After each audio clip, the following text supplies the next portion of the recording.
Happening now, a demonstration in downtown Seattle. King County employees are protesting the racism they say they've seen in the workplace. King 5's Natalie Swaby joins us live with this story. Natalie. Yeah, we're here at 5th and Jefferson, where we've seen this protest grow a bit. People are sharing speeches right now. Organized Workers for Labor Solidarity, they're sponsoring this. They say it's a picket and rally to root out racism in King County and beyond.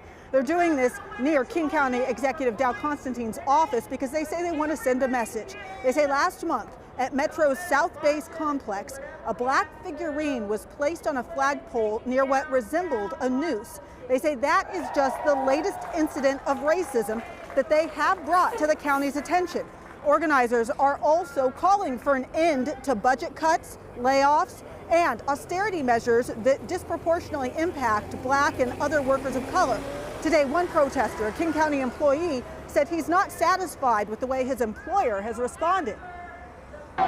First of all, I want less lip service and more action. And the kind of action that they're doing looks good on paper, but it's not reaching the shop floor. It's not reaching the operators driving the buses necessarily. There's a lot to be desired as far as what Constantine can do.